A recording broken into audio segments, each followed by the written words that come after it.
मैंने काफ़ी फैमिलीज़ ऐसी देखी हैं जो या तो रमज़ान में पाकिस्तान चले जाते हैं या जो भी उनका होमलैंड है वहाँ पे रमज़ान आने से पहले चले जाएंगे या फिर रमज़ान शुरू होता है तो मिड रमज़ान में चले जाते हैं ताकि कुछ रमज़ान का हिस्सा यहाँ पे गुजारें और कुछ अपने मुल्क में गुजार सकें और ईद जो है ना वो भी अपने मुल्क में कर सकें। तो मैं आप लोगों से पूछना चाहूँगी कि क्या आप लोगों का रमज़ान इस दफ़ा परदेश में गुजर रहा है या फिर आप पाकिस्तान में रमज़ान गुजार रहे हैं या फिर आपका ईद के लिए क्या इरादा है।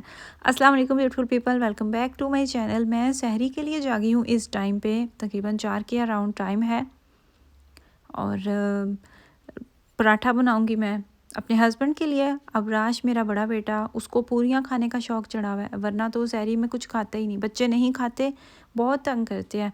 हम जब छोटे थे हमारा भी दिल नहीं करता था सहरी खाने पे, लेकिन इसके बावजूद फिर भी हम कुछ ना कुछ खा ही लेते थे। लेकिन अब बच्चे जो हैं इनके पास ऑप्शंस होते हैं तो इसलिए ये भागते ही हैं।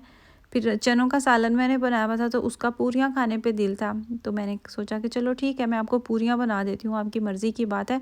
गर्मी तो है नहीं, शदीद ठंड है, प्यास वाला तो कोई सीन ही नहीं है। तो फिर मैंने चनों का सालन फ्रिज से निकाल के रखा, आटा निकाल के रखा, योगर्ट निकाल के रखी है, क्योंकि बहुत ठंडी जब खाते हैं ना तो फिर ठंड भी लग जाती है। हालांकि इतना टाइम पहले निकाल के रख लेने से भी योगर्ट ने गरम थोड़ी हो जाना है। तो साथ ही मैंने पूरियाँ जो बनानी थी उनका आटा भी गूंदने के लिए मशीन में डाल दिया। थोड़ा सा मैदा लिया, हस्बे ज़रूरत नमक डाला, थोड़ी सी कलौंजी डाली और नीम गर्म पानी डाल के तो मशीन को मैंने ऑन छोड़ दिया। थोड़ा सा ही आटा गूंदना था, तो जब तक मैं रोटी बनाऊंगी आटा भी तैयार हो जाएगा।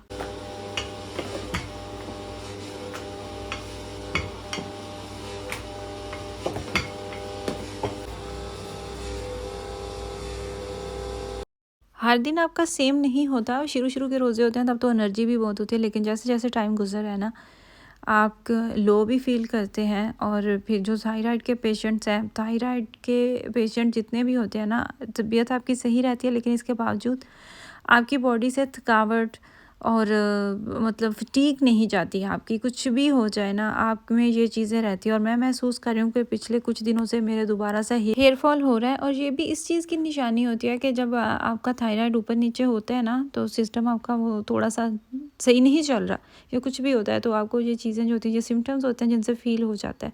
तो मे भी रोज़े रख रहे हैं इस वजह से, या मुझे नहीं पता क्या मसला हो रहा है। तो मुझे काफ़ी थकावट और इस तरह की चीज़ें फ़ील होती हैं, उठने पे दिल नहीं चाह रहा होता, एनर्जी आपकी बिल्कुल ज़ीरो हो जाती है, स्पेशली इफ्तार के बाद। तो ये तो बहुत ही नॉर्मल बात है, लेकिन ऐसा होता है कि आपको बहुत ज़्यादा सुस्ती हो जाती है और मुझे फिर उसी सिस्टम में नींद आने लग जाती है। मैं फिर क्या करती हूँ कि नमाज़ें पढ़ के अपना काम ख़त्म करके तो मैं 8 से 9 बजे के दरमियान सो जाती हूँ, क्योंकि मुझसे फिर जागा ही नहीं जा रहा होता। लेकिन इतनी सुस्ती, इतना कुछ होने के बावजूद रमज़ान आपको एक अलग से एनर्जी देता है, हम खुद को मोटिवेट करते हैं और इसकी एक्साइटमेंट भी बहुत होती है।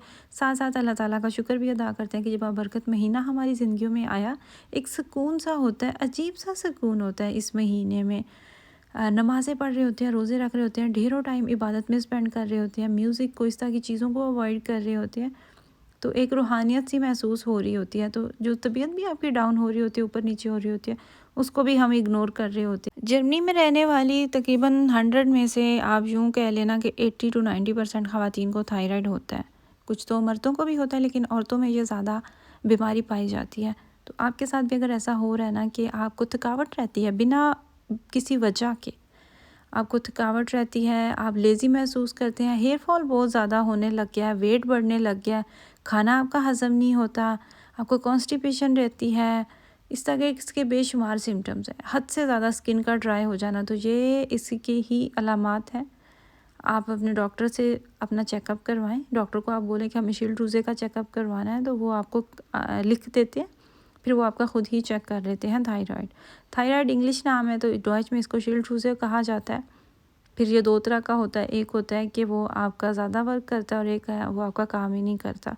तो मेरा ये है कि मेरा काम ही नहीं करता, उससे आपका वेट गेन होता है या आपकी नज़र पे भी असर होता है। इसके भी बेशुमार हैं मसले। ये ऐसा नहीं है कि कोई लाइट सी बीमारी, आप ऐसा नहीं कह सकते। आपको अपनी हेल्थ का ख्याल रखना पड़ता है सारा कुछ, तो तभी आप हेल्दी ज़िंदगी गुजार सकते हो। और अल्हम्दुलिल्लाह मैं हेल्दी ज़िंदगी गुजार रही हूँ।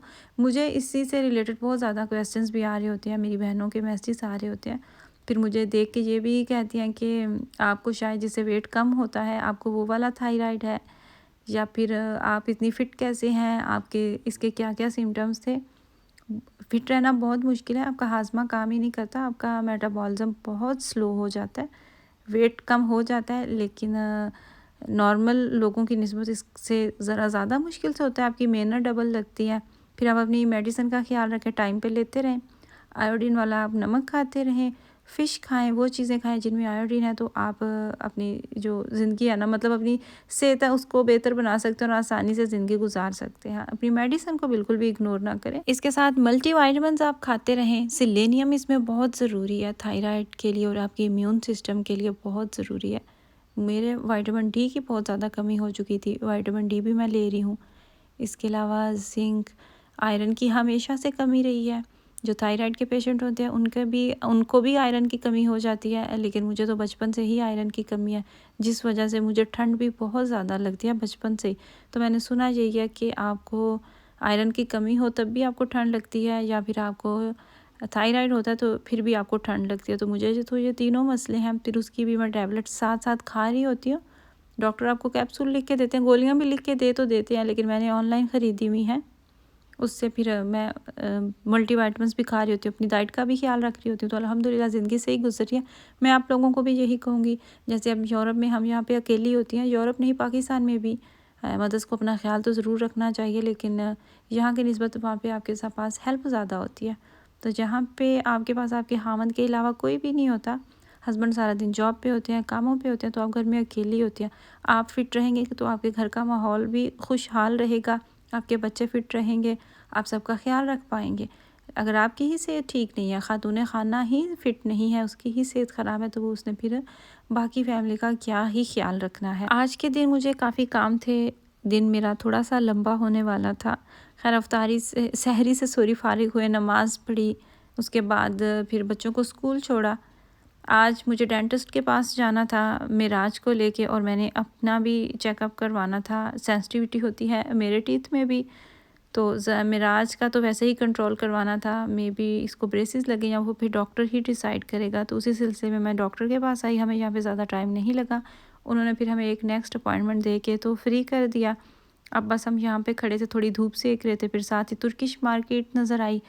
अब जैसे आलू और प्याज़ों का बहुत ज़्यादा यूज़ हो रहा है, तो वहाँ से हमने आलू लेने थे, फिर हमने घर की तरफ जाना था। ज़ावियार को भी आज टाइम से पहले इसके किंडरगार्टन से ले लिया, फिर एक्स्ट्रा इसका साथ में खाने के लिए भी कुछ सामान लेके आई, ताकि ये हमें तंग ना करे। मैं यहाँ से होके जाती तो फिर इसके किंडरगार्टन से लेट हो जानी थी। इस तरीके से गुजरा मेरा आज का दिन। आई होप कि आपको मेरी वीडियो अच्छी लगी हो। दुआओं में याद रखिएगा। अल्लाह हाफ़िज़।